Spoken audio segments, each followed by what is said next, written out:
नारायणं नमस्कृत्य नरं चैव नरोत्तमं देवीं सरस्वतीं व्यासं ततो जयमुदीरयेत्।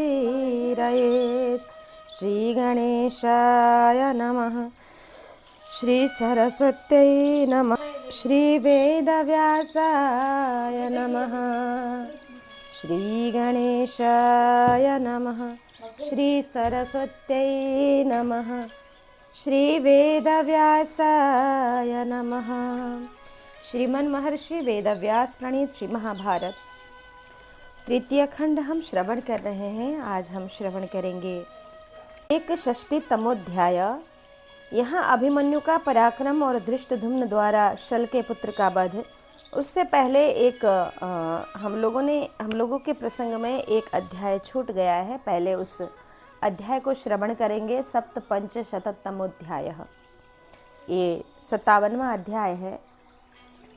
पहले हम उसे श्रवण करेंगे कि संजय कहते हैं, ततो व्यूढ़े स्वनिकेषु तावकेषु परेषु च धनंजयो रथानीकं बधित तव भारत। आपकी और पांडवों की पूर्वोक्त रूप से व्यूह रचना संपन्न हो जाने पर अर्जुन ने आपके रथियों की सेना का संहार आरंभ किया। वे अतिरथी वीर थे। उन्होंने अपने बाणों द्वारा युद्धस्थल में रथयूथ पतियों को विदीर्ण करके यमलोक को भेज दिया। युगांत में काल के समान उस युद्ध में कुंती कुमार अर्जुन के द्वारा आपके सैनिकों का भयंकर विनाश हो रहा था, तो भी वे यत्नपूर्वक पांडवों के साथ युद्ध कर रहे थे। वे उज्जवल यश प्राप्त करना चाहते थे। अतः यह निश्चय करके कि अब मृत्यु ही हमें युद्ध से निवृत्त कर सकती है, एकाग्र चित्त होकर युद्ध में डटे रहे। राजन, उन्होंने युद्ध में ऐसी तत्परता दिखाई कि बार बार पांडव सेना को तितर बितर कर दिया। तदंतर छत बिछत होकर भागते और पुनः लौटकर सामना करते हुए पांडवों तथा कौरवों के सैनिकों को कुछ भी नहीं सूझ रहा था। भूतल से इतनी धूल उड़ रही थी कि सूर्यदेव आच्छादित हो गए। दिशा और प्रदिशा का कुछ भी पता नहीं चलता था। वैसे दिशा में वहाँ युद्ध करने वाले लोग कैसे किसी पर प्रहार करें? प्रजानाथ, उस रण क्षेत्र में अनुमान से, संकेतों से तथा नाम और गोत्र के उच्चारण से अपने या पराये पक्ष का निश्चय करके जहाँ तहाँ युद्ध हो रहा था। सत्य प्रतिज्ञ भरद्वाज नंदन द्रोणाचार्य के द्वारा सुरक्षित होने के कारण कौरव सेना का व्यूह भी किसी प्रकार भंग न हो सका।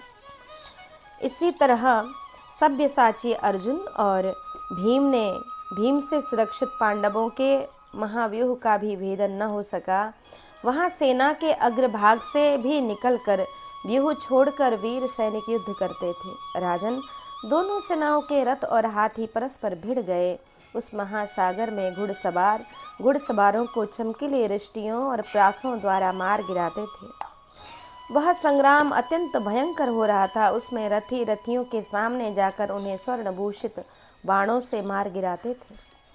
आपके और पांडव पक्ष के हाथी सवार अपने से भिड़े हुए विपक्ष हाथी सवारों को सब ओर से नाराज बाण और तोमर की मार से धराशायी कर देते थे।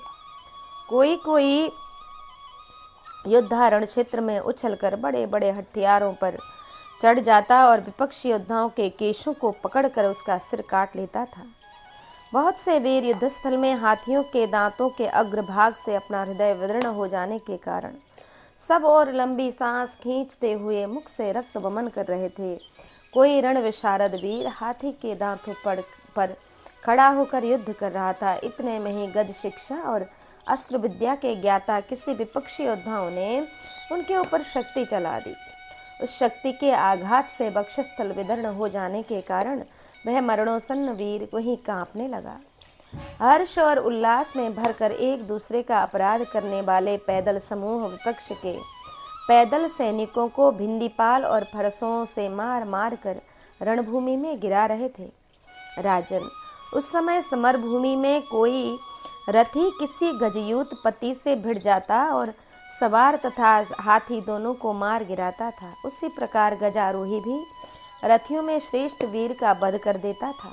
भरत श्रेष्ठ उस संग्राम में घुड़सवार रथी को तथा रथी घुड़सवार को प्रास द्वारा मारकर धराशायी कर देता था। दोनों ही सेनाओं में पैदल वीर रथी को और रथी योद्धा पैदल सैनिकों को अपने तीखे अस्त्र शस्त्रों द्वारा रणभूमि में मार गिराता था। हाथी सवार घुड़सवारों को और घुड़सवार हाथी सवारों को युद्ध स्थल में गिरा देते थे। ये घटनाएं आश्चर्यजनक सी प्रतीत हो रही थी। उस रण क्षेत्र में जहाँ तहाँ श्रेष्ठ गजारोहियों द्वारा गिराए हुए पैदल और पैदलों द्वारा गिराए हुए हाथी सवार दृष्टि गोचर हो रहे थे। घुड़सवारों द्वारा पैदलों के समूह और पैदलों द्वारा घुड़सवारों के समूह सैकड़ों और हजारों की संख्या में गिराए जाते हुए दिखाई देते थे। भरत श्रेष्ठ वहाँ इधर उधर गिरे हुए ध्वज, धनुष, तोमर, प्रास, गदा, परिघ, कंपन शक्ति, विचित्र कवच, कणप, अंकुश, चमचमाते हुए खड्ग, सुवर्ण पांक वाले बाण, शूल, गद्दी और बहुमूल्य कंबलों द्वारा आच्छादित हुई वहाँ की भूमि भांति भांति के पुष्पहारों से चित्रित हुई सी जान पड़ती थी। उस महासमर में मनुष्यों, घोड़ों और हाथियों की लाशें पड़ी हुई थीं। मांस और रक्त की कीचड़ जम गई थी। वहाँ की भूमि में जाना असंभव हो गया था। जनेश्वर रणभूमि में बढ़े हुए रक्त से सींच कर धरती की धूल बैठ गई और सारी दिशाएं साफ हो गईं। भारत उस समय जगत के विनाश को सूचित करने वाले असंख्य कबंध चारों ओर उठने लगे। उस अत्यंत दारुण और महाभयंकर युद्ध में रथी योद्धा चारों ओर दौड़ते दिखाई देते थे। तदंतर भीष्म, द्रोण, सिंधुराज, जयद्रथ, पुरुमित्र, जय, भोज, शल्य और शकुनी ये सिंह तुल्य पराक्रमी रण दुर्जय वीर पांडवों की सेना को बार बार भंग करने लगे। भरत नंदन इसी प्रकार भीमसेन, राक्षस, घटोत्कच, सात्यकी, चेकितान तथा द्रौपदी के 5 पुत्र ये सब मिलकर जैसे देवता दानवों को खदेड़ते हैं, उसी प्रकार समस्त राजाओं सहित आपके पुत्रों और सैनिकों को रणभूमि से भगाने लगे। संग्राम भूमि में एक दूसरे को मारते हुए श्रेष्ठ क्षेत्रीय वीर रक्त रंजित हो भयानक रूपधारी दानवों के समान सुशोभित होने लगे। दोनों सेनाओं के वीर शत्रुओं को जीतकर आकाश में फैले हुए विशाल ग्रहों के समान दिखाई देते थे। तदंतर आपका पुत्र दुर्योधन सहस्त्रों हाथियों के साथ पांडव वंशी राक्षस घटोत्कच के साथ युद्ध करने के लिए वहां आया। इसी प्रकार विशाल सेना के साथ समस्त पांडव युद्ध के लिए तैयार खड़े हुए शत्रुदमन, द्रोणाचार्य और भीष्म से भिड़ने लगे और भिड़ते हुए आगे बढ़े। क्रोध में भरे हुए किरीटधारी अर्जुन सब और खड़े हुए श्रेष्ठ राजाओं का सामना करने के लिए चले। अभिमन्यु और सात्यकी ने शकुनी की सेना पर आक्रमण किया। इस प्रकार युद्ध में विजय चाहने वाले आपके और पांडवों के सैनिकों में पुनः रोमांचकारी संग्राम छिड़ गया। यह जो छूट गया था 57वां अध्याय यहाँ पूर्ण हुआ। अब हम पुनः अपने क्रम से ही चलेंगे। 61तमोध्याय यह 61वां अध्याय है। अब यहाँ अभिमन्यु का पराक्रम और धृष्टद्युम्न द्वारा शल के पुत्र का वध हमने पहले बोला था, उसी को अब हम श्रवण करें कि संजय कहते हैं द्रोणीर भूरिश्रवा शल्यस चित्रसेनश्च मारिषः पुत्रसाय मनिश्चैव सौभद्रम पर्यवारयन्। कि माननीय राजन, द्रोणपुत्र अश्वत्थामा, भूरिश्रवा, शल्य, चित्रसेन तथा शल के पुत्र ने सुभद्रा कुमार अभिमन्यु को आगे बढ़ने से रोका। जैसे सिंह का बच्चा 5 हाथियों से भिड़ा हुआ हो, उसी प्रकार सुभद्रा कुमार अभिमन्यु उन अत्यंत तेजस्वी 5 पुरुष सिंहों से अकेला ही युद्ध कर रहा था। यह बात वहां सब लोगों ने प्रत्यक्ष देखी। लक्ष्य भेदने, शौर्य प्रकट करने, पराक्रम दिखाने, अस्त्र ज्ञान प्रदर्शित करने तथा हाथों की फुर्ती में कोई भी अभिमन्यु का समानता न कर सका। अपने शत्रुसूदन पुत्र अभिमन्यु को युद्ध में इस प्रकार प्रयत्नपूर्वक पराक्रम प्रकट करते देख कुंती कुमार अर्जुन ने सिंह के समान गर्जना की। प्राणनाथ, राजेंद्र, आपके पौत्र अभिमन्यु को कौरव सेना को पीड़ा देते देख आपके ही सैनिकों ने सब ओर से घेर लिया। अपने शत्रुओं को दीन बना देने वाले सुभद्रा कुमार ने धन्य रहित हो अपने तेज और बल से कौरव सेना पर धावा किया। समरभूमि में शत्रुओं के साथ युद्ध करते हुए अभिमन्यु का विशाल धनुष अस्त्र लाघव के पथ पर स्थित हो सूर्य के समान प्रकाशित हो रहा था। उसने अश्वत्थामा को 1 और शल्य को 5 बाणों से घायल करके शल के ध्वज को 8 बाणों से काट डाला। फिर भूरिश्रवा की चलाई हुई स्वर्ण दंड विभूषित सर्प सदृश महाशक्ति को तीखे बाण से छिन्न भिन्न कर डाला। शल्य समर भूमि में बड़े वेगशाली बाणों का प्रहार कर रहे थे, किंतु अर्जुन पुत्र अभिमन्यु ने तीव्र वेग वाले भल्ल से उनके धनुष के टुकड़े टुकड़े कर दिए और उनकी प्रगति को रोककर पार्थ कुमार ने चारों घोड़ों को मार गिराया। भूरिश्रवा, शल्य, अश्वत्थामा तथा सायममणि, सोमदत्त पुत्र शल, ये सब लोग अत्यंत क्रोध में भरे हुए थे, तथापि अभिमन्यु के बाहुबल की वृद्धि को रोक न सके। राजेंद्र, तब आपके पुत्र दुर्योधन से प्रेरित होकर त्रिगर्तों तथा केकयों सहित मद्र देश के 25,000 योद्धाओं ने शत्रुवध की इच्छा रखने वाले पुत्र सहित किरीटधारी अर्जुन को घेर लिया। वे सब के सब धनुर्वेद के प्रधान ज्ञाता और युद्धस्थल में शत्रुओं के लिए अजेय थे। शत्रुदमन नरेश, पिता पुत्र महारथी अर्जुन और अभिमन्यु को शत्रुओं द्वारा घिरे हुए देख पांचाल कुमार सेनापति धृष्टद्युम्न कई हजार हाथियों और रथों तथा सैकड़ों हजारों घुड़सवारों एवं पैदलों से घिरकर अपने विशाल वाहिनी को आगे बढ़ाते हुए क्रोधपूर्वक धनुष की टंकार करते हुए मद्रों और कैकेयों के सेना पर चढ़ आए। सुदृढ़ धनुष धारण करने वाले यशस्वी धृष्टद्युम्न से सुरक्षित हुई वह सेना युद्ध के लिए उद्यत हो बड़ी शोभा पाने लगी। उसके रथी, हाथी सवार और घुड़सवार सभी रोषावेश में भरे हुए थे। पांचाल वंश की वृद्धि करने वाले धृष्टद्युम्न ने अर्जुन के सामने जाते हुए कृपाचार्य को उनके गले की हसली पर 3 बाण मारे। तत्पश्चात 10 बाणों से मद्र देशीय 10 योद्धाओं को मारकर तुरंत ही एक भल्ल के द्वारा कृतवर्मा के पृष्ठ रक्षक को मार डाला। इसके बाद शत्रुओं को संताप देने वाले पांडव सेनापति ने निर्मल धार वाले नाराज से महामना पौरव के पुत्र दमन को भी मार डाला। तब शल के पुत्र ने 30 बाणों से रणदुर्मद धृष्टद्युम्न को और 10 बाणों द्वारा उसके सारथी को घायल कर दिया। इस प्रकार अत्यंत घायल होकर अपने मुंह के दोनों कोनों से को चाटते हुए महाधनुर्धर धृष्टद्युम्न ने अत्यंत तीखे भल्ल से शल के पुत्र का धनुष काट दिया। राजन, तत्पश्चात उन्होंने शीघ्र ही 25 बाणों से शल पुत्र को घायल कर दिया तथा उसके घोड़ों एवं दोनों पृष्ठ रक्षकों को भी मृत्यु के मुख में डाल दिया। भरत श्रेष्ठ, जिसके घोड़े मार दिए गए थे, उसी रथ पर खड़े हुए शल के पुत्र ने महामना धृष्टद्युम्न के पुत्र को देखा। तब पुरुष श्रेष्ठ शल पुत्र तुरंत ही एक अत्यंत भयंकर लोहे की बनी हुई बड़ी तलवार हाथ में ले पैदल ही रथ पर बैठे हुए पांचाल कुमार धृष्टद्युम्न की ओर चला और उस युद्ध में पांडवों तथा द्रुपद कुमार धृष्टद्युम्न ने मतवाले गजराज के समान पराक्रमी और सूर्य के समान दीप्तिमान शलपुत्र को आते देखा। वह महान वेगशाली जल प्रवाह आकाश से गिरते हुए सर्प तथा काल की भेजी हुई मृत्यु के समान जान पड़ता था। उसके हाथ में नंगी तलवार थी। वह विरोध भाव लेकर धावा कर रहा था। उसके हाथ में तीखी तलवार थी। उसने अपने अंगों में कवच धारण कर रखा था। वह बाण के वेग को लांघकर अत्यंत निकट आ पहुंचा था। उस दशा में पांचाल कुमार सेनापति धृष्टद्युम्न ने तुरंत क्रोधपूर्वक गदा से आघात करके उसके मस्तक को विदीर्ण कर दिया। राजन, उसके मारे जाने पर शरीर से चमकीला कवच और हाथ से तलवार उसके गिरने के साथ ही वेग पूर्वक पृथ्वी पर गिरी। पांचाल राज का भयानक पराक्रमी पुत्र महामना धृष्टद्युम्न गदा के अग्रभाग से शलपुत्र को मारकर अत्यंत प्रसन्न हुए।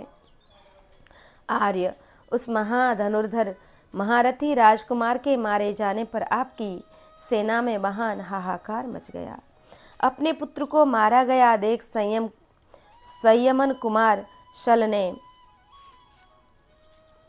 कुमार शल ने कुपित होकर रणदुर्मद पांचाल राजकुमार धृष्टद्युम्न पर बड़े वेग से धावा किया। युद्ध में उन्मत्त होकर लड़ने वाले वे दोनों शूरवीर उस समरभूमि में एक दूसरे से भिड़ गए। कौरव और पांडव दोनों पक्षों के समस्त भूपाल उनका युद्ध देखने लगे। तब शत्रु वीरों का संहार करने वाले शल ने जैसे महावत किसी महान गजराज को अंकुशों से मारे, उसी प्रकार द्रुपद पुत्र धृष्टद्युम्न को क्रोध पूर्वक 3 बाणों से घायल किया। इसी प्रकार संग्राम में शोभा पाने वाले शल्य ने भी क्रुद्ध होकर शूरवीर धृष्टद्युम्न की छाती पर प्रहार किया। फिर तो वहां भयंकर युद्ध छिड़ गया। तब धृतराष्ट्र बोले, दैवमेव परम मन्ये पौरुषादपि संजय यत्सैन्यं मम पुत्रस्य पांडुसैन्येन वाद्यते। कि संजय, मैं पुरुषार्थ की अपेक्षा दैव को ही प्रधान मानता हूँ, जिससे मेरे पुत्र दुर्योधन की सेना पांडवों की सेना से पीड़ित हो रही है। तात, तुम प्रतिदिन मेरे ही सैनिकों के मारे जाने की बात कहते हो और पांडवों को सदा व्यग्रता से रहित तथा हर्षोल्लास से परिपूर्ण बताते हो। संजय, आजकल मेरे पुत्र और सैनिक पुरुषार्थ से हीन हो रहे हैं और शत्रुओं ने उन्हें धराशायी किया एवं मार डाला है। प्रतिदिन वे शत्रुओं के हाथ से मारे ही जा रहे हैं। उनके संबंध में तुम सदा ऐसी समाचार देते हो। मेरे बेटे विजय के लिए यथाशक्ति चेष्टा करते और लड़ते हैं, तो भी पांडव ही विजय होते और मेरे पुत्रों की ही पराजय होती है। तात, ऐसा जान पड़ता है कि मुझे दुर्योधन के कारण सदा अत्यंत दुस्सह एवं तीव्र दुख की ही बहुत सी बातें सुननी पड़ेंगी। संजय, मैं ऐसा कोई उपाय नहीं देखता जिससे पांडव हार जाएं और मेरे पुत्रों को युद्ध में विजय प्राप्त हो। तब संजय ने कहा, क्षयं मनुष्य देहानां गजबारी रज रथ क्षयं शृणु राजन् स्थिरो भूत्वा तदैवावनर्यो महान। राजन, उस युद्ध में मानव शरीरों का भारी संहार हुआ है। हाथी, घोड़े और रथों का भी विनाश देखा गया। वह सब आप स्थिर होकर सुनिए, यह आपके ही महान अन्याय का फल है। शल्य के बाणों से पीड़ित होकर धृष्टद्युम्न अत्यंत कुपित हो उठे और उन्होंने लोहे के बने हुए 9 बाणों से मद्रराज शल्य को गहरी पीड़ा पहुंचाई। वहां हम लोगों ने धृष्टद्युम्न का यह अद्भुत पराक्रम देखा कि उन्होंने संग्राम भूमि में शोभा पाने वाले राजा शल्य को तुरंत ही आगे बढ़ने से रोक दिया। उस समय उन दोनों महारथियों में पराक्रम की दृष्टि से कोई अंतर नहीं दिखाई देता था। 2 घड़ी तक दोनों में समान सा युद्ध हो रहा था। महाराज, तदंतर राजा शल्य ने युद्धस्थल में शाण पर तीक्ष्ण किए हुए पीले रंग के भल्ल नामक बाण से धृष्टद्युम्न का धनुष काट दिया। उसके बाद जैसे बादल बरसात में पर्वत पर जल की वर्षा करते हैं, उसी प्रकार उन्होंने धृष्टद्युम्न पर रणभूमि में बाणों की वर्षा करके उन्हें सब ओर से ढक दिया। तदंतर धृष्टद्युम्न के पीड़ित होने पर क्रोध में भरे हुए अभिमन्यु ने मद्रराज शल्य के रथ पर बड़े वेग से आक्रमण किया। मद्रराज के रथ के निकट पहुंचकर अत्यंत क्रोध में भरे हुए अनंत आत्मबल से संपन्न अर्जुन कुमार ने अपने पैने बाणों द्वारा श्रतायन पुत्र राजा शल्य को घायल कर दिया। राजन, तब आपके पुत्र रणभूमि में अभिमन्यु को बंदी बनाने की इच्छा से तुरंत वहां आए और मद्रराज शल्य के रथ को चारों ओर से घेर कर युद्ध के लिए खड़े हो गए। भारत, आपका भला हो। दुर्योधन, विकर्ण, दुशासन, विभीषण, दुर्मर्शन, दुस्सह, चित्रसेन, दुर्मुख, सत्यव्रत तथा पुरुमित्र, ये आपके पुत्र मद्रराज के रथ की रक्षा करते हुए युद्ध भूमि में डटे थे। आपके इन 10 महारथी पुत्रों को क्रोध में भरे हुए भीमसेन, द्रुपद पुत्र धृष्टद्युम्न, माद्री कुमार, पांडु पुत्र नकुल, सहदेव, पांचों भाई द्रौपदी कुमार और अभिमन्यु, इन 10 ही महारथियों ने रोका। प्रजानाथ, ये सब लोग नाना प्रकार के अस्त्र शस्त्रों का प्रहार कर रहे थे। राजन, ये सब एक दूसरे के वध की इच्छा रखकर हर्ष और उत्साह के साथ क्षत्रियों का सामना करते थे। आपकी कुमंत्रणा के फलस्वरूप ही इन सब योद्धाओं की आपस में भिड़ंत हुई थी। जिस समय ये दशों महारथी क्रोध में भरकर अत्यंत भयंकर युद्ध में लगे हुए थे, उस समय आपकी और पांडवों की सेना के दूसरे रथी दर्शक होकर देखते थे। किंतु आपके और पांडवों के वे महारथी वीर एक दूसरे पर अनेक प्रकार के अस्त्र शस्त्रों की वर्षा करते हुए गरजते और युद्ध करते थे। उस समय उन सब में क्रोध भरा हुआ था। सभी एक दूसरे के वध की इच्छा रखते थे। सब में परस्पर लाग डांट थी और सभी सबको कुचलने की चेष्टा करते थे। महाराज, वे सब आपस में कुटुंबी भाई बंधु थे, परंतु परस्पर स्पर्धा रखने के कारण लड़ रहे थे। एक दूसरे के प्रति अमर्ष में भरकर बड़े बड़े अस्त्रों का प्रहार करते हुए आक्रमण प्रत्याक्रमण करते थे। दुर्योधन ने कुपित होकर उस महासंग्राम में अपने 4 तीखे बाणों द्वारा तुरंत ही धृष्टद्युम्न को बींध डाला। दुर्मर्शन ने 20, चित्रसेन ने 5, दुर्मुख ने 9, दुस्सह ने 7, विभीषति ने 5 तथा दुशासन ने 3 बाणों से उन सबको बींध डाला। राजेंद्र, तब शत्रुओं को संताप देने वाले धृष्टद्युम्न ने अपने हाथों की फुर्ती दिखाते हुए दुर्योधन आदि में से प्रत्येक को 25-25 बाणों से घायल किया। भारत, अभिमन्यु ने समरभूमि में सत्यव्रत और पुरुमित्र को 10-10 बाणों से पीड़ित किया। माता को आनंदित करने वाले माद्री कुमार नकुल और सहदेव ने अपने मामा शल्य को पैने बाणों से घायल कर दिया। यह अद्भुत सी बात हुई। महाराज, तदंतर शल्य ने किए हुए प्रहार का बदला चुकाने की इच्छा रखने वाले रथियों में श्रेष्ठ अपने दोनों भांजों को अनेक बाणों से पीड़ित किया। उनके बाणों से आच्छादित होने पर भी नकुल सहदेव विचलित नहीं हुए। तदंतर महाबली पांडुपुत्र भीमसेन ने दुर्योधन को देखकर झगड़ने का अंत कर डालने की इच्छा से गदा उठा ली। गदा उठाए हुए महाबाहु भीमसेन को एक शिखर से युक्त कैलाश पर्वत के समान उपस्थित देख आपके सभी पुत्र भय के मारे भाग गए। तब दुर्योधन ने कुपित होकर मगध देशीय 10,000 हाथियों की वेगशाली सेना को युद्ध के लिए प्रेरित किया। उस गज सेना के साथ मागध को आगे करके दुर्योधन ने भीमसेन पर आक्रमण किया। उस गज सेना को आते देख भीमसेन हाथ में गदा लेकर सिंह के समान गर्जना करते हुए रथ से उतर पड़े। लोहे की उस विशाल एवं भारी गदा को ले वे मुंह बाए हुए काल के समान उस गज सेना की ओर दौड़े।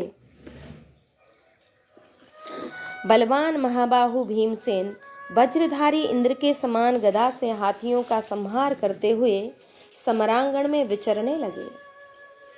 मन और हृदय को कंपा देने वाली गरजते हुए भीमसेन की उस भीषण गर्जना से सब हाथी एकत्र हो भय के मारे निश्चेष्ट एवं अचेत से हो गए।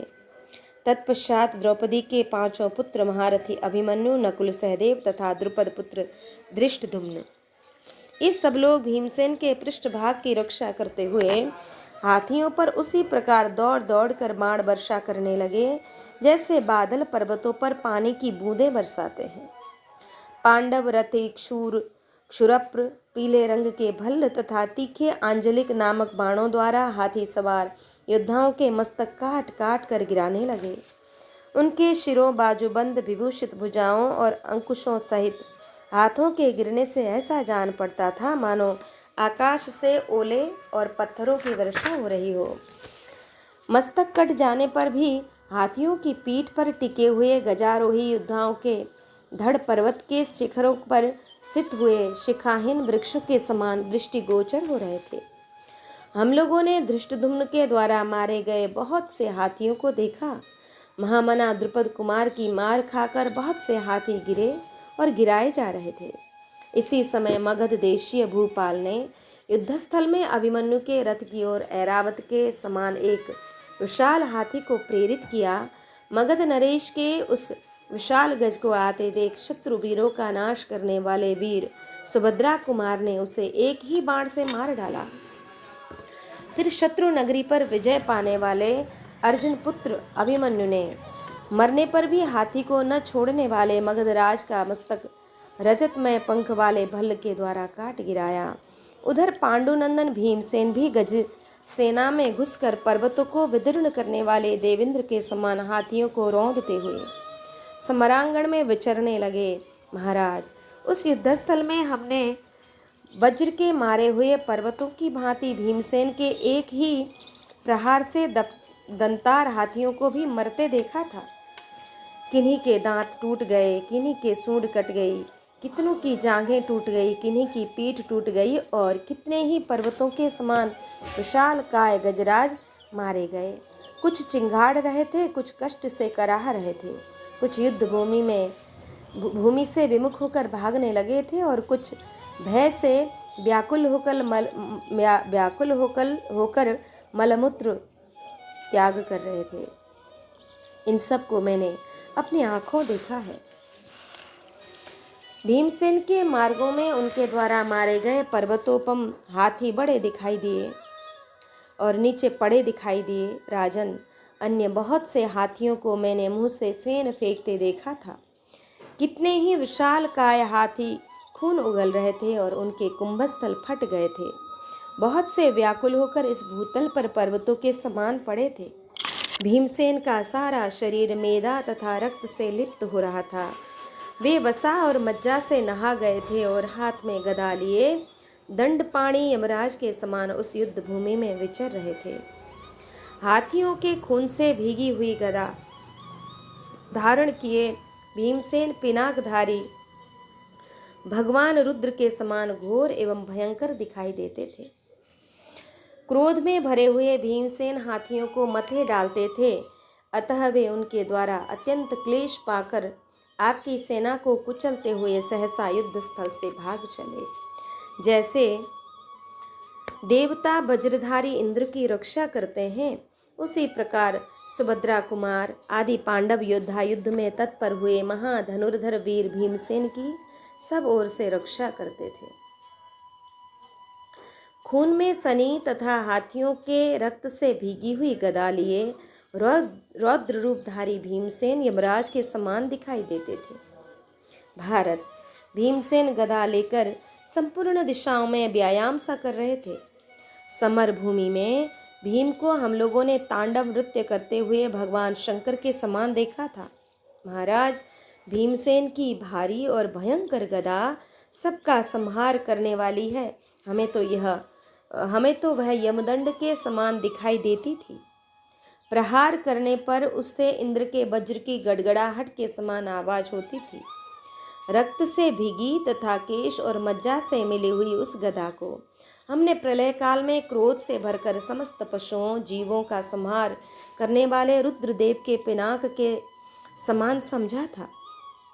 जैसे चरवाहा पशुओं के झुंड को डंडे से हाँकता है, उसी प्रकार भीमसेन हाथियों के समूह को अपनी गदा से हाँक रहे थे। महाराज, चारों ओर से गदा और बाणों की मार पड़ने पर आपकी सेना के वे समस्त हाथी अपने ही सैनिकों को कुचलते हुए भाग रहे थे। जैसे चारों ओर से गदा और बाणों की मार पड़ने पर आपकी सेना के वे समस्त हाथी अपने ही सैनिकों को कुचलते हुए भाग रहे थे।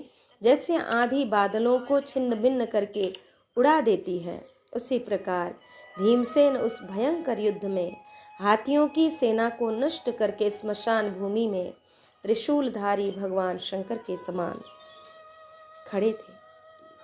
अब युद्धस्थल में प्रचंड पराक्रमी भीमसेन का भीष्म के साथ युद्ध तथा सात्यकी और भूरिश्रवा की मुठभेड़। संजय कहते हैं, अते तस्मिन् गजानीके पुत्र दुर्योधनस्तव भीमसेनं घ्नतेत्येवं सर्वसैन्यान्यचोदयत्। महाराज, हाथियों की उस सेना के मारे जाने पर आपके पुत्र दुर्योधन ने समस्त सैनिकों को आज्ञा दी कि सब मिलकर भीमसेन को मार डालो। तदंतर आपके पुत्र की आज्ञा से समस्त सेनाएं भैरव गर्जना करती हुई भीमसेन पर टूट पड़ी। सेना का वह अनंत वेग देवताओं के लिए भी दुस्सह था। पूर्णिमा को बढ़े हुए समुद्र के समान अपार जान पड़ता था। वह सैन्य समुद्र रथ, हाथी और घोड़ों से भरा हुआ शंख और दुंदुभियों की ध्वनि से कोलाहल पूर्ण हो रहा था। उसमें रथ और पैदलों की संख्या नहीं बताई जा सकती थी तथा उस सेना में सब ओर धूल व्यक्त हो रही थी। दूसरे महासागर के समान उस अदुक्ष सैन्य समुद्र को युद्ध में भीमसेन ने तट प्रदेश की भांति रोक दिया। राजन, उस समय संग्राम भूमि में हम लोगों ने महामना पांडुनंदन भीमसेन का अत्यंत आश्चर्यमय अतिमानुष कर्म देखा था। घोड़े, हाथी तथा रथ सहित जितने भी भूपाल वहां आगे बढ़ रहे थे, उन सबको केवल गदा की सहायता से भीमसेन ने बिना किसी घबराहट के रोक दिया। रथियों में श्रेष्ठ भीमसेन उस सारे सैन्य समूह को गदा द्वारा रोक कर उस भयंकर युद्ध में मेरु पर्वत के समान अविचल भाव से खड़े रहे। उस महान, भयंकर तथा अत्यंत दारुण भय के महासमय महाबली भीमसेन को उनके भाई पुत्र द्रुपद कुमार धृष्टद्युम्न, द्रौपदी के 5 पुत्र अभिमन्यु और अपराजित वीर शिखंडी, ये कोई भी छोड़कर नहीं गए। तत्पश्चात पूर्णतः फौलाद की बनी हुई विशाल एवं भारी गदा हाथ में लेकर भीमसेन दंडपाणी यमराज की भांति आपके सैनिकों पर टूट पड़े। फिर वे प्रभावशाली बलवान पांडुनंदन रथियों और घोड़ों के समूह को नष्ट करने के लिए अपनी भुजाओं के वेग से रथों के समुदाय को खींचते और नष्ट करते हुए प्रलय काल के यमराज की भांति संग्राम भूमि में विचरने लगे।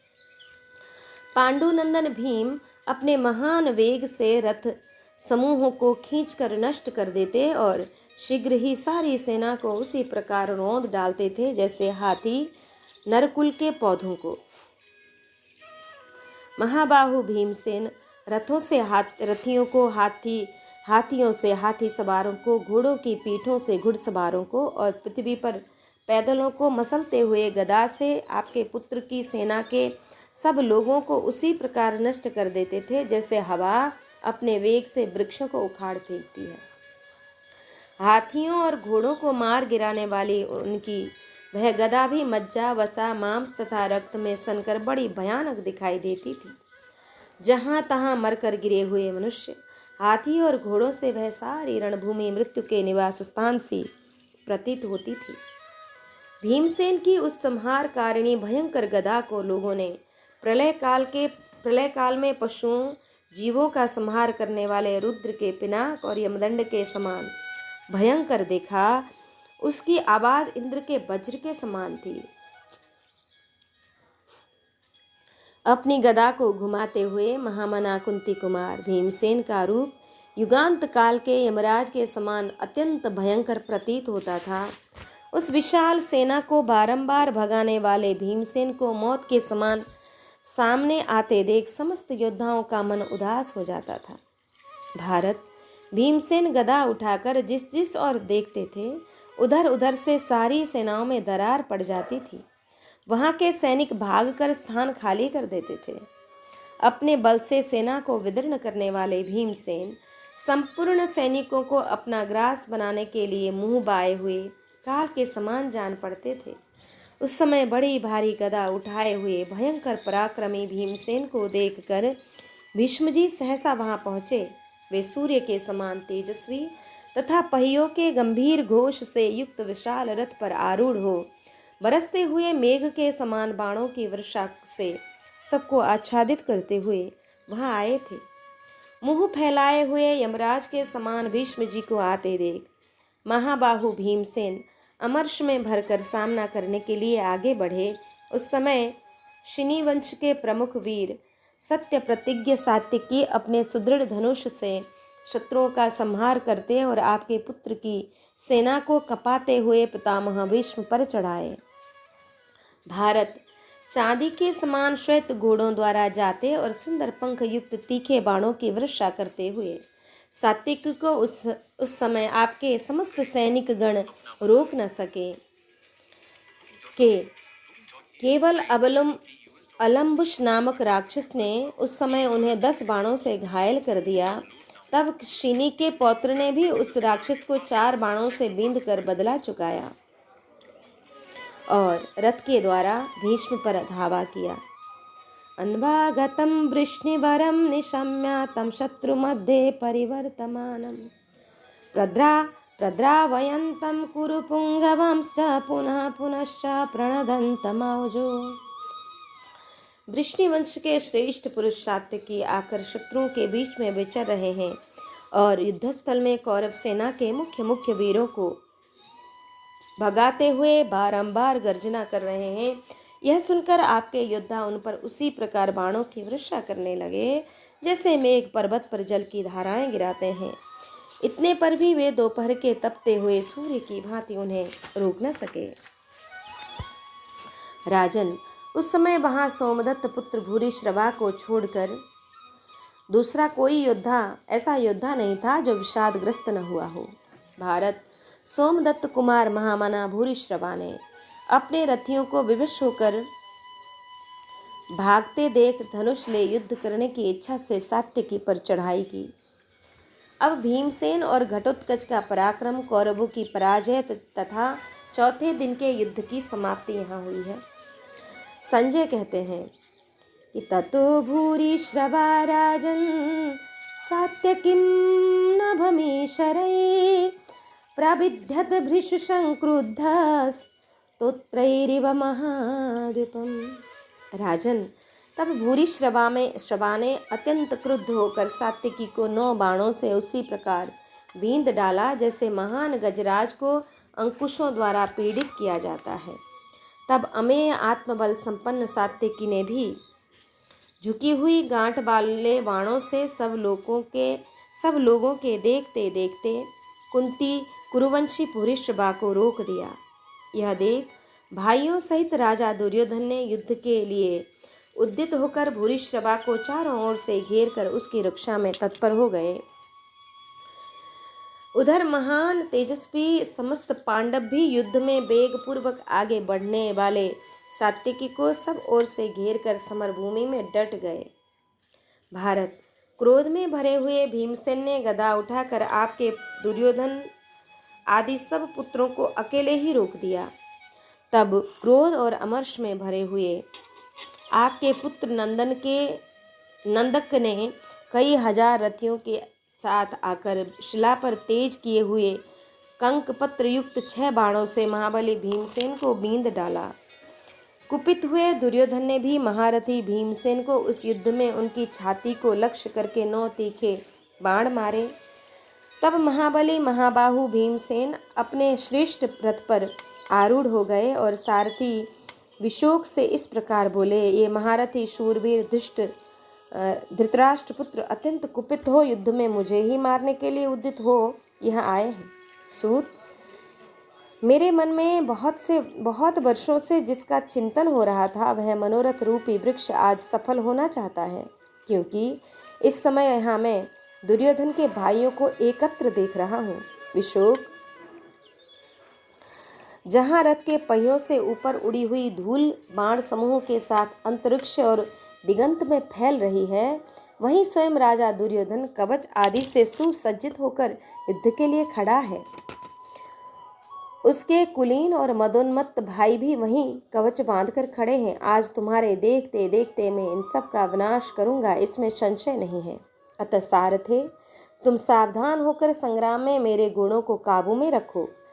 राजन, ऐसा कहकर कुंती कुमार भीम ने स्वर्णभूषित 10 तीखे बाणों द्वारा आपके पुत्र दुर्योधन को बींध डाला और नंदक की छाती में भी 3 बाणों से गहरी चोट पहुंचा दी। यह देख दुर्योधन ने 60 बाणों से महाबली भीम को घायल करके अन्य 3 पैने बाणों से सारथी विशोक को भी घायल ही कर दिया। राजन, इसके बाद दुर्योधन ने युद्धस्थल में 3 अत्यंत तीखे भल्लों द्वारा हंसते हुए से भीम के तेजस्वी धनुष को भी बीच से काट दिया। आपके धनुर्धर पुत्र द्वारा समरांगण में अपने सारथी विशोक को तीखे बाणों के आघात से पीड़ित होता देख भीमसेन सह न सके। उन्होंने कुपित होकर अपना दिव्य धनुष हाथ में लिया। महाराज भरत श्रेष्ठ, फिर आपके पुत्र के वध के लिए अत्यंत कुपित होकर उन्होंने पंख युक्त शूर्पणखा संधान किया और उसके द्वारा राजा दुर्योधन के उत्तम धनुष को काट डाला।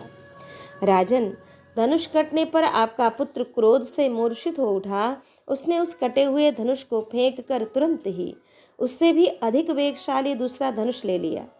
फिर उसके ऊपर काल और मृत्यु के समान तेजस्वी भयंकर बाण रखा और कुपित हो उसके द्वारा भीमसेन की छाती में गहरा आघात किया।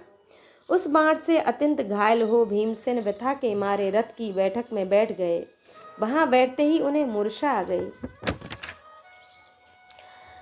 भीमसेन को प्रहार से पीड़ित हुआ देख अभिमन्यु आदि महाधनुर्धर पांडव महारथी यह सहन न कर सके। फिर तो सब लोगों ने आपके पुत्र के मस्तक पर निर्भय होकर तेजस्वी शस्त्रों की भयंकर वर्षा प्रारंभ कर दी। तत्पश्चात होश में आने पर महाबली भीमसेन ने दुर्योधन को पहले 3 बाणों से बींधकर फिर 5 बाणों से घायल किया। फिर महाधनुर्धर पांडुपुत्र भीम ने सुवर्णमय पंख से युक्त 25 बाणों द्वारा राजा शल्य को बींध दिया। उन बाणों से घायल होकर वे रणभूमि से भाग गए। राजन, तब आपके 14 पुत्रों ने भीमसेन पर धावा किया। उनके नाम ये हैं सेनापति, सुषेण, जलसंध, सुलोचन, उग्र, भीमरथ, भीम, वीरबाहु, आलोलुप, दुर्मुख, दुष्प्रधर्ष, विवित्सु, विकट और सम। ये सब क्रोध से लाल आंखें करके बहुत से बाणों की वर्षा करते हुए भीमसेन पर टूट पड़े और एक साथ होकर उन्हें अत्यंत घायल करने लगे। महाबली महाबाहु वीर भीमसेन आपके पुत्रों को देखकर पशुओं के बीच में पड़े हुए भेड़ियों के समान अपने मुंह के दोनों कोनों को चाटते हुए गरुड़ के समान बड़े वेग से उनके सामने गए। वहां पहुंचकर पांडु कुमार ने छुरप्र नामक बाणों से सेनापति का सिर काट लिया। तत्पश्चात प्रसन्न चित्त हो उन महाबाहु ने हंसते हंसते जलसंध को 3 बाणों से विदीर्ण करके यमलोक पहुंचा दिया। इसके बाद पांडुनंदन वीरवर भीमसेन ने समरभूमि में घोड़े, ध्वज और सारथी सहित वीर बाहु को 70 बाणों से मारकर परलोक पहुंचा दिया। राजन,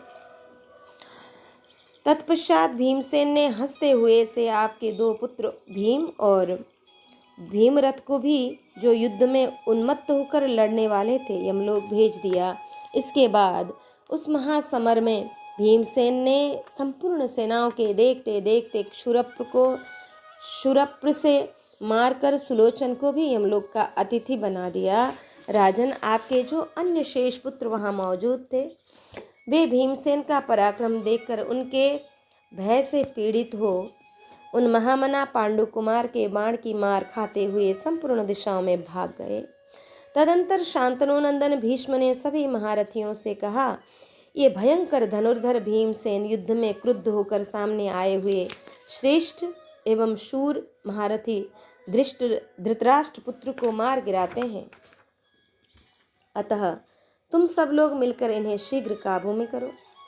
उनके ऐसा कहने पर दुर्योधन के सभी सैनिक कुपित हो महाबली भीमसेन की ओर दौड़े। प्रजानाथ राजा भगदत्त मदवर्षी गजराज पर आरूढ़ हो सहसा उस स्थान पर आ पहुंचे जहां भीमसेन खड़े थे। युद्ध में सामने आते ही उन्होंने अपने बाणों से भीमसेन को अदृश्य कर दिया, मानो सूर्य बादलों से ढक गए हों। उस समय अभिमन्यु आदि महारथी भीम का इस प्रकार बाणों से आच्छादित हो जाना सहन न कर सके। वे अपने बाहुबल का आश्रय ले युद्ध में भगदत्त पर सब ओर से बाणों की वर्षा करते हुए उन्हें रोकने लगे। उन्होंने अपने बाणों की वृष्टि से भगदत्त के हाथी को भी सब ओर से छेद डाला।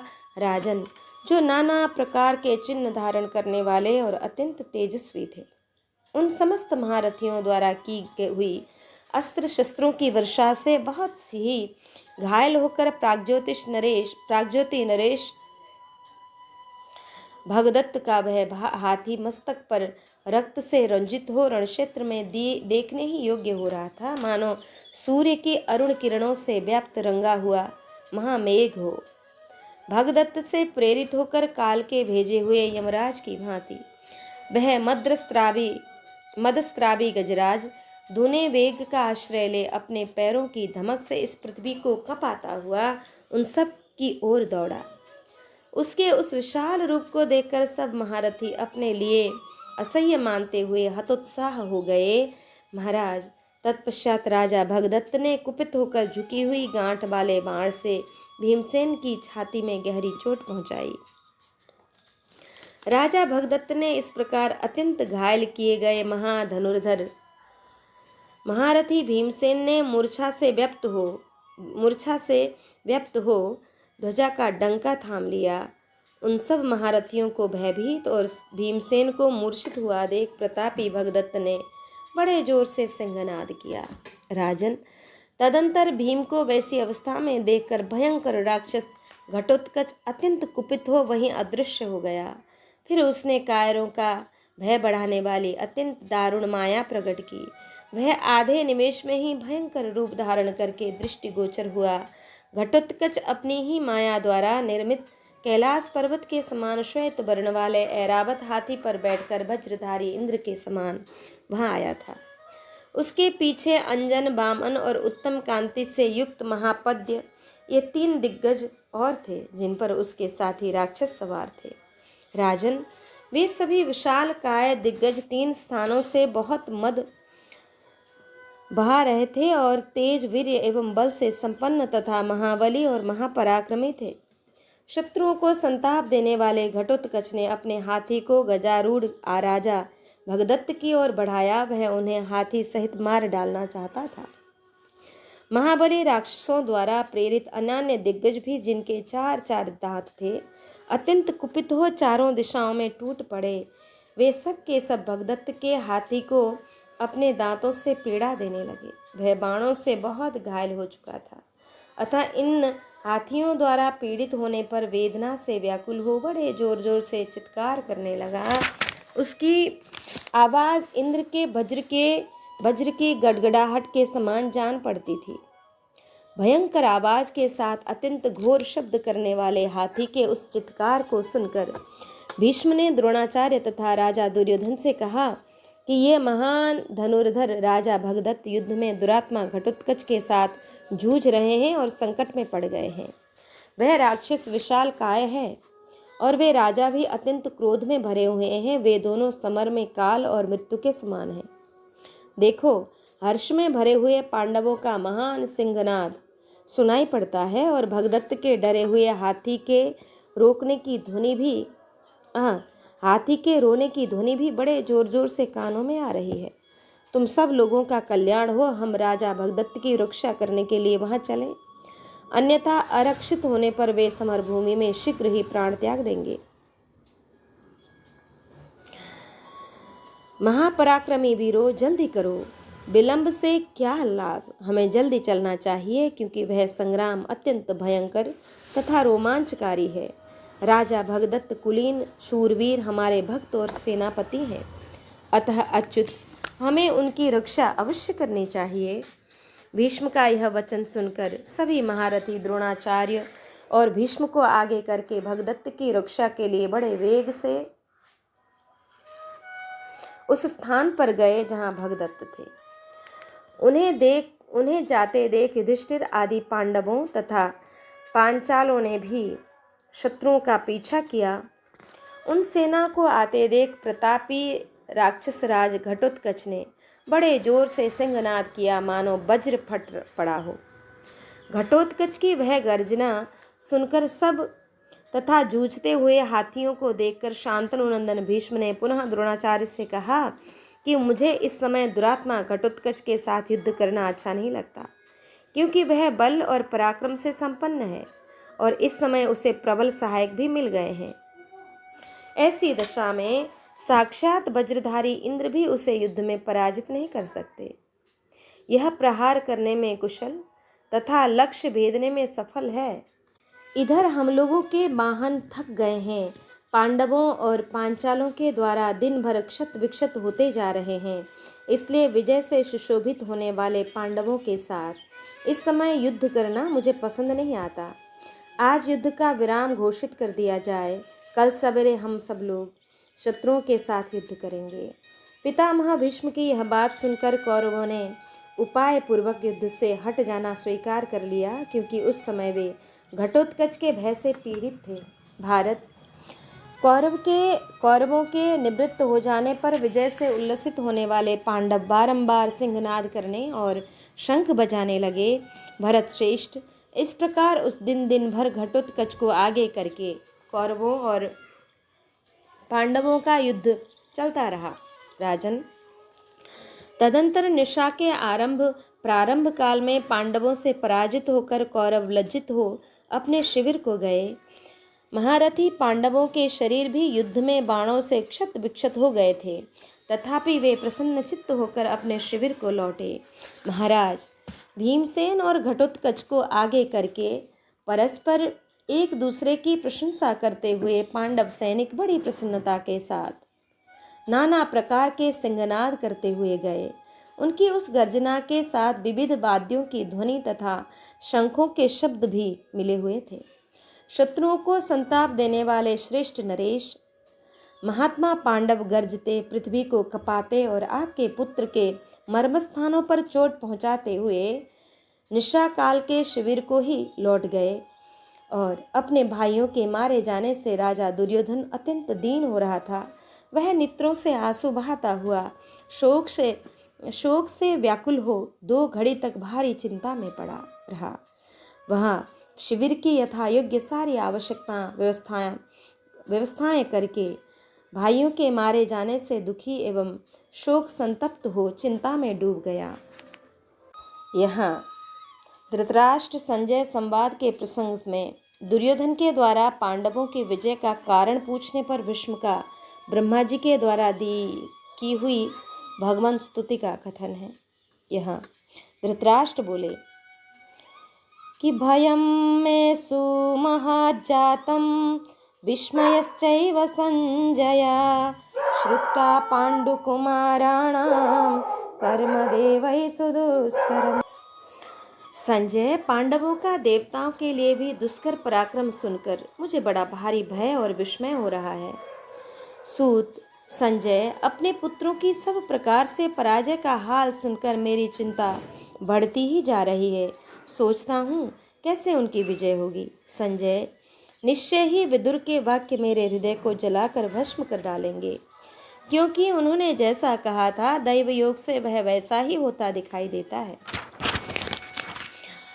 पांडवों की सेनाओं में ऐसे ऐसे प्रहार कुशल योद्धा हैं जो शस्त्र विद्या के ज्ञाता एवं योद्धाओं में श्रेष्ठ भीष्म आदि समस्त महारथियों के साथ भी युद्ध कर लेते हैं। तात, महाबली पांडव, महात्मा पांडव किस कारण से अवध्य हैं? किसने इन्हें वर दिया है अथवा कौन सा ज्ञान वे जानते हैं जिससे आकाश के तारों के समान वे नष्ट नहीं हो रहे हैं? मैं पांडवों के द्वारा बारंबार अपनी सेना के मारे जाने की बात सुनकर सहन नहीं कर पाता हूँ। दैववश मेरे ही ऊपर अत्यंत भयंकर दंड पड़ रहा है। संजय, क्यों पांडव अवध्य हैं और क्यों मेरे पुत्र मारे जा रहे हैं? यह सब यथार्थ रूप से मुझे बताओ। जैसे अपनी भुजाओं से तैरने वाला मनुष्य महासागर का पार नहीं पा सकता, उसी प्रकार मैं इस दुख का अंत किसी प्रकार नहीं देखता हूँ। निश्चय ही मेरे पुत्रों पर अत्यंत भयंकर संकट प्राप्त हो गया है। मेरा विश्वास है कि भीमसेन मेरे सभी पुत्रों को मार डालेंगे, इसमें संशय नहीं है। मैं ऐसे किसी वीर को नहीं देखता जो रणक्षेत्र में मेरे पुत्रों की रक्षा कर सके।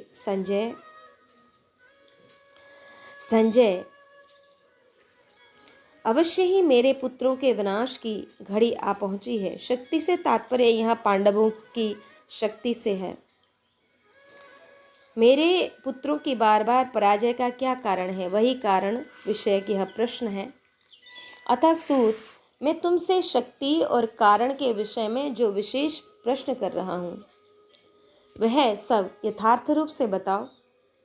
युद्ध में अपने सैनिकों को विमुख हुआ देख दुर्योधन ने क्या किया। भीष्म, द्रोण, कृपाचार्य, शकुनी, जयद्रथ, महाधनुर्धर अश्वत्थामा और महाबली विकर्ण ने भी क्या किया। महाप्राज्ञ संजय, मेरे पुत्रों के विमुख होने पर उन महारथियों ने उस समय क्या निश्चय किया।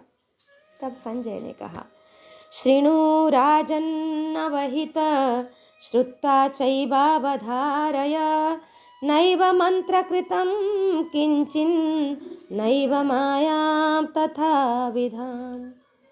महाराज, सावधान होकर सुनिए और सुनकर स्वयं ही पांडवों की शक्ति और अपनी पराजय के कारण के विषय में निश्चय कीजिए।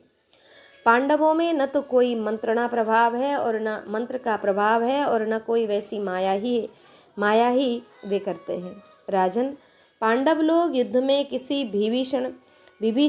विभीषिका का प्रदर्शन नहीं करते, अर्थात किसी भी प्रकार से भयभीत नहीं होते।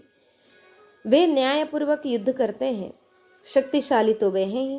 भारत, कुंती के पुत्र जीवन निर्वाह आदि के सभी कार्य सदा धर्म पूर्वक ही आरंभ करते हैं, कारण कि वे जगत में अपना महान यश फैलाना चाहते हैं। वे युद्ध में कभी पीछे नहीं हटते हैं। धर्म बल से संपन्न होने के कारण ही वे महाबली और उत्तम समृद्धि से युक्त हैं। जहाँ धर्म होता है उसी पक्ष की विजय होती है। महाराज, धर्म के ही कारण कुंती के पुत्र युद्ध में अवश्य अवध्य और विजयी हो रहे हैं। इधर आपके दुरात्मा पुत्र सदा पापों में ही तत्पर रहते हैं, निर्दयी होने के साथ ही निकृष्ट कर्म में लगे रहते हैं, इसलिए युद्धस्थल में उन्हें हानि उठानी पड़ती है। जनेश्वर, आपके पुत्रों ने नीच मनुष्यों की भांति पांडवों के प्रति बहुत से क्रूरतापूर्ण बर्ताव तथा छल कपट किए हैं, परंतु आपके पुत्रों का वह सारा अपराध भुलाकर पांडव सदा उन दोषों पर पर्दा ही डालते आए हैं। पांडु के बड़े भाई महाराज, इस पर भी आपके पुत्र इन पांडवों को अधिक आदर नहीं देते हैं। जनेश्वर, निरंतर किए जाने वाले उसी पाप कर्म का इस समय वह अत्यंत भयंकर फल प्राप्त हुआ है। महाराज, आप सुहृदों के मना करने पर भी जो ध्यान नहीं देते हैं उससे अब स्वयं ही पुत्रों और सुहृदों सहित अपनी अनीति का फल भोगिए। विदुर, भीष्म तथा महात्मा द्रोण ने और मैंने भी बारंबार आपको मना किया है, किंतु आप कभी समझ नहीं पाते थे। जैसे समरांगण मरणासन्न मनुष्य हितकारी औषधि को फेंक देते हैं, उसी प्रकार आपने हम लोगों के कहे हुए लाभकारी और हितकर वचनों को भी ठुकरा दिया एवं अपने अपने पुत्रों की बात में आकर यह मान रहे हैं कि हमने पांडवों को जीत लिया। भारत, आप पांडवों की विजय और अपनी पराजय का जो कारण पूछते हैं उसके विषय में यथार्थ बातें सुनिए। शत्रुदमन, मैंने जैसा सुन रखा है वह आपको बताऊंगा। दुर्योधन ने यही बात पितामह भीष्म से पूछी थी। महाराज, युद्ध में अपने समस्त महारथी भाइयों को पराजित हुआ देख आपके पुत्र कुरुराज दुर्योधन का हृदय शोक से मोहित हो गया। उसने रात में महाज्ञानी पितामह भीष्म के पास विनय पूर्वक जाकर जो कुछ पूछा था यह बताता हूँ, मुझसे सुनिए। दुर्योधन ने पूछा, द्रोणश्च त्वं च शल्यश्च कृपो द्रोणिस्तथैव च कृतवर्मा च हार्दिक्य काम्भोजस्य सुदक्षिणा। पितामह, आप द्रोणाचार्य, शल्य, कृपाचार्य, अश्वत्थामा, ऋदिक पुत्र कृतवर्मा, काम्भोज राज, दक्षिण भूरिश्रवा, विकर्ण तथा पराक्रमी भगदत्त, ये सब महारथी कहे जाते हैं। सभी कुलीन और युद्ध में मेरे लिए अपना शरीर निछावर करने वाले हैं, अपना शरीर निछावर करने को तैयार हैं। मेरा तो ऐसा विश्वास है कि आप सब लोग मिल जाएं तो तीनों लोकों पर भी विजय पाने में समर्थ हो सकते हैं, परंतु पांडवों के पराक्रम के सामने आप सब लोग टिक नहीं पाते हैं। इसका क्या कारण है? इस विषय में मुझे बड़ा भारी संदेह है, अतः मेरे प्रश्न के अनुसार आप उसका उत्तर दीजिए। किसका आश्रय लेकर ये कुंती के पुत्र क्षण क्षण में हम लोगों पर विजय पा रहे हैं? तब भीष्म जी ने कहा, कुरुनंदन, नरेश्वर, मेरी बात ध्यान से सुनो। इस विषय में जो यथार्थ बात है उसे बताता हूँ। मैंने अनेक बार पहले भी तुमसे ये बात कही है, परंतु तुमने उन्हें नहीं माना है। भरत श्रेष्ठ, तुम पांडवों के साथ संधि कर लो। प्रभु, इसी में मैं तुम्हारा और भूमंडल का कल्याण समझता हूँ। राजन, तुम अपने सभी शत्रुओं को संताप और बंधु बांधवों को आनंद प्रदान करते हुए भाइयों के साथ मिलकर सुखी रहो और इस पृथ्वी का राज्य भोगो। तात, इस तरह की बातें मैंने पहले पुकार पुकार कर कही हैं, परंतु तुमने उन सब को अनसुनी कर दिया। तुम तो पांडवों का अपमान करने आए हो, आज उसी का यह फल प्राप्त हुआ है। महाबाहो, प्रभो, अनायास ही महान कर्म करने वाले पांडवों के अवध्य होने में जो हेतु है उससे बताता हूँ, सुनो। लोक में ऐसा कोई प्राणी न हुआ है, न है और न होगा, जो शार्ग धनुष धारण करने वाले भगवान श्री कृष्ण के द्वारा सुरक्षित इन सब पांडवों पर विजय पा सके, तथा देवता, असुर और मनुष्य में भी ऐसा कोई भी नहीं है जो उन भगवान श्रीहरि को यथार्थ रूप से जान सके। तात, धर्मज्ञ, पवित्र अंतःकरण वाले मुनियों ने मुझसे जो पुराण प्रतिपादित यथार्थ बातें कही हैं, उन्हें बताता हूँ, सुनो। पहले की बात है, समस्त देवता और महर्षि गंधमादन पर्वत पर आकर पितामह भीम ब्रह्मा जी के पास बैठे। उस समय उनके बीच में बैठे हुए प्रजापति ब्रह्मा ने आकाश में खड़ा हुआ एक श्रेष्ठ विमान देखा, जो अपने तेज से प्रज्वलित हो रहा था। अपने मन को संयम में रखने वाले ब्रह्मा जी ने ध्यान से यथार्थ बात जानकर हाथ जोड़ लिए और प्रसन्न चित्त होकर उन परम पुरुष परमेश्वर को नमस्कार किया। ऋषि तथा देवता ब्रह्मा जी को खड़े और हाथ जोड़े हुए देख स्वयं भी उस परम अद्भुत तेज का दर्शन करते हुए हाथ जोड़कर खड़े हो गए। ब्रह्मवेत्ताओं में श्रेष्ठ परम धर्मज्ञ जगत दृष्टा ब्रह्मा जी ने उन तेजोमय परम पुरुष का यथावत पूजन करके उनकी स्तुति की। प्रभु, आप संपूर्ण विश्व को आच्छादित करने वाले विश्व स्वरूप और विश्व के स्वामी हैं। विश्व में सब ओर आपकी सेना है, यह विश्व आपका कार्य है। आप सबको अपने वश में रखने वाले हैं, इसलिए आपको विश्वेश्वर और वासुदेव कहते हैं। आप योग स्वरूप देवता हैं, मैं आपकी शरण में आया हूँ। विश्वरूप महादेव, आपकी जय हो। लोकहित में लगे रहने वाले परमेश्वर, आपकी जय हो। सर्वत्र व्याप्त रहने वाले योगेश्वर, आपकी जय हो। योग के आदि और अंत आपकी जय हो। आपकी नाभि से आदि कमल की उत्पत्ति हुई है, आपके नेत्र विशाल हैं, आप लोकेश्वर के भी ईश्वर हैं, आपकी जय हो। भूत भविष्य और वर्तमान के स्वामी, आपकी जय हो। आपका स्वरूप सौम्य है, मैं स्वयंभू ब्रह्मा आपका पुत्र हूँ। आप असंख्य गुणों के आधार और सबको शरण देने वाले हैं, आपकी जय हो। शारंग धनुष धारण करने वाले नारायण, आपकी महिमा का पार पाना बहुत ही कठिन है, आपकी जय हो। आप समस्त कल्याणमय गुणों से संपन्न विश्व मूर्ति और निरामय हैं, आपकी जय हो। जगत का अभिष्ट साधन करने वाले महाबाहु विश्वेश्वर, आपकी जय हो। आप महान शेषनाग और महावराह रूप धारण करने वाले हैं, आपके आदि कारण हैं, आप सबके आदि कारण हैं। हरिकेश प्रभु, आपकी जय हो। आप पीतांबरधारी दिशाओं के स्वामी, विश्व के आधार, अप्रमेय और अविनाशी हैं। व्यक्त और अव्यक्त सब आप ही का स्वरूप है। आपके रहने का स्थान असीम अनंत है। आप इंद्रियों के नियंता हैं, आपके सभी कार्य कर्म शुभ ही शुभ हैं। आपकी कोई इयत्ता नहीं है, आप आत्मस्वरूप के ज्ञाता, स्वभावतः गंभीर और भक्तों की कामनाएं पूर्ण करने वाले हैं, आपकी जय हो। ब्राह्मण, आप अनंत बोध स्वरूप हैं, नित्य हैं और संपूर्ण भूतों को उत्पन्न करने वाले हैं। आपको कुछ करना बाकी नहीं है, आपकी बुद्धि पवित्र है। आप धर्म का तत्व जानने वाले और विजय प्रदाता हैं। पूर्ण योग स्वरूप परमात्मन, आपका स्वरूप गूढ़ होता हुआ भी स्पष्ट है। अब तक जो हो चुका है और जो हो रहा है, अब आपका ही रूप है। आप संपूर्ण भूतों के आदि कारण और लोक तत्व के स्वामी हैं।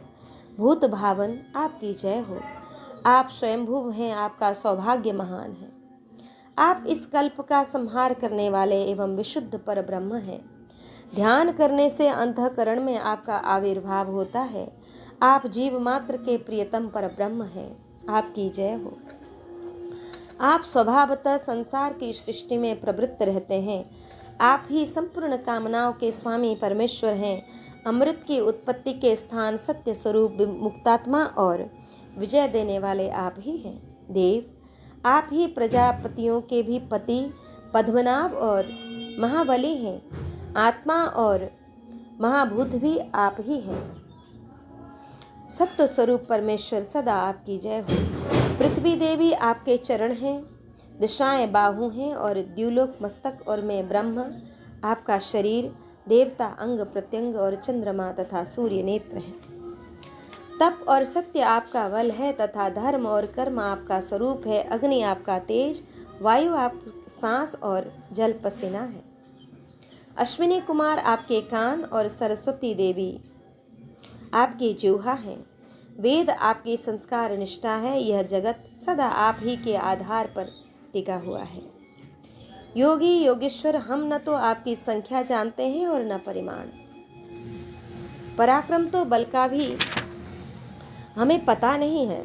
पराक्रम और बल का भी हमें पता नहीं है। हम यह भी नहीं जानते कि आपका आविर्भाव कैसे होता है। हे देव, हम तो आपकी उपासना में लगे रहते हैं। आपके नियमों का पालन करते हुए आपके ही शरण हैं। हे विष्णु, हम सदा आप परमेश्वर एवं महेश्वर का पूजन ही करते हैं। आपकी ही कृपा से हमने पृथ्वी पर ऋषि, देवता, गंधर्व, यक्ष, राक्षस, सर्प, पिशाच, मनुष्य, मृग, पक्षी तथा कीड़े मकोड़े आदि की सृष्टि की है। पद्मनाभ, विशाल लोचन, दुखहारी श्री कृष्ण, आप ही संपूर्ण प्राणियों के आश्रय और नेता हैं। आप ही संसार के गुरु हैं। देवेश्वर, आपकी कृपा दृष्टि होने से ही सब देवता सदा सुखी रहते हैं। देव, आपके ही प्रसाद से पृथ्वी सदा निर्भय रही है। इसलिए विशाल लोचन, आप पुनः पृथ्वी पर यदुवंश में अवतार लेकर उसकी कीर्ति बढ़ाइए। प्रभु, धर्म की स्थापना, दैत्यों के वध और जगत की रक्षा के लिए हमारी प्रार्थना अवश्य स्वीकार कीजिए। वासुदेव, आप ही पूर्णतम परमेश्वर हैं। आपका जो परम गुह्य यथार्थ स्वरूप है, उसी का यहाँ इस रूप में आपकी कृपा से ही गान किया गया है। श्री कृष्ण, आपने आत्मा द्वारा स्वयं अपने आप को ही संकर्षण देव के रूप में प्रकट करके अपने ही द्वारा आत्मज स्वरूप प्रद्युम्न की सृष्टि की है। प्रद्युम्न से आपने ही उन अनिरुद्ध को प्रकट किया है जिन्हें ज्ञानी जन अविनाशी विष्णु रूप से जानते हैं। उन विष्णु रूप अनिरुद्ध ने ही मुझ लोकधाता ब्रह्मा की सृष्टि की है। प्रभु, इस प्रकार आपने ही मेरी सृष्टि की है। आपसे अभिन्न होने के कारण मैं भी वासुदेवमय हूँ। लोकेश्वर, इसलिए याचना करता हूँ कि आप अपने आप को स्वयं ही वासुदेव, संकर्षण, प्रद्युम्न और अनिरुद्ध इन 4 रूपों में विभक्त करके मानव शरीर ग्रहण कर लीजिए। वहाँ सब लोगों के सुख के लिए असुरों का वध करके धर्म और यश का विस्तार कीजिए। अंत में अवतार का उद्देश्य पूर्ण करके आप पुनः अपने परमार्थिक स्वरूप से संयुक्त हो जाएंगे। अमित पराक्रमी परमेश्वर, संसार में महर्षि और देवगण एकाग्र चित्त हो उन लीला नुसारी नामों द्वारा आपके परमात्मा स्वरूप का गान करते रहते हैं। सुबाहो, आप वरदायक प्रभु का ही आश्रय लेकर समस्त प्राणी समुदाय आपस में स्थित हैं। ब्राह्मण लोग आपको आदि, मध्य और अंत से रहित किसी सीमा के संबंध से शून्य, असीम तथा लोक मर्यादा की रक्षा के लिए सेतु स्वरूप बताते हैं। इस प्रकार श्री महाभारत भीष्म पर्व के अंतर्गत भीष्मक वध पर्व में विश्वोपाख्यान विषय की यह 65वां अध्याय यहाँ पूर्ण हुआ। आज के पारायण को श्री ठाकुर जी के चरण कमल में अर्पित करके यहाँ हम विश्राम लेंगे। जय जय श्री राधे। श्री कृष्ण गोविंद हरे मुरारे, हे नाथ नारायण वासुदेव, अनंत वैकुंठ मुकुंद कृष्ण गोविन्द दामोदर माधवेति। हे कृष्ण हे यादव हे सखेते, गोविन्द दामोदर माधवेति। गोविन्द दामोदर माधवेति।